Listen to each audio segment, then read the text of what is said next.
സത്കമയ. ഒരിക്കൽ ഒരിടത്തൊരു കർഷകനുണ്ടായിരുന്നു.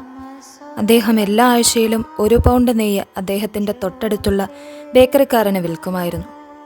ഒരുപാട് ആഴ്ചയ്ക്ക് നെയ്യ് വാങ്ങിയതിനു ശേഷം ഇതൊരു പൗണ്ട് മുഴുവനായും ഇല്ലേ എന്നറിയാൻ വേണ്ടി ആ ബേക്കറിക്കാരൻ അത് തൂക്കി നോക്കാൻ തീരുമാനിച്ചു. അങ്ങനെ ബേക്കറിക്കാരൻ ആ നെയ്യ് തൂക്കി നോക്കിയപ്പോൾ അതൊരു പൗണ്ടിലും കുറവായിരുന്നു. അദ്ദേഹത്തിന് താൻ ചതിക്കപ്പെടുന്നത് പോലെ തോന്നി. അങ്ങനെ അദ്ദേഹം ആ കർഷകനെയും കൂട്ടി കോടതിയിലേക്ക് ചെന്നു. അപ്പോൾ ജഡ്ജി കർഷകനോട് ചോദിച്ചു, എങ്ങനെയാണ് താങ്കൾ ഇത് തൂക്കി നോക്കുന്നത്?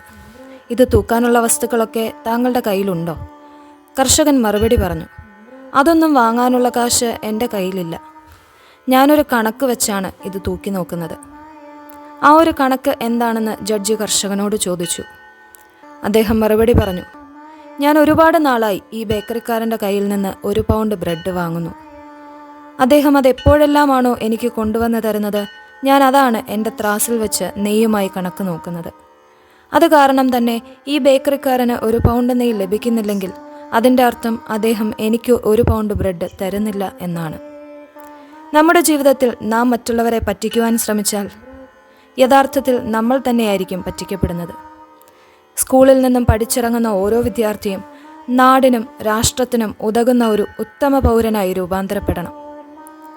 സമൂഹത്തോട് പ്രതിബദ്ധതയുള്ള, പ്രകൃതി സ്നേഹമുള്ള, സഹജീവികളോട് സ്നേഹമുള്ള, അയൽക്കാരൻ്റെ സ്വാതന്ത്ര്യവും എൻ്റെ സ്വാതന്ത്ര്യം പോലെ തന്നെ വിലമതിക്കേണ്ടതാണ് എന്ന് മനസ്സിലാക്കുന്ന, മാനവികതയിൽ വിശ്വസിക്കുന്ന ഒരു പൗരനായി തീരാൻ ഓരോ വിദ്യാർത്ഥിക്കും കഴിയണം. തമസോ മാ ജ്യോതിർഗമയ.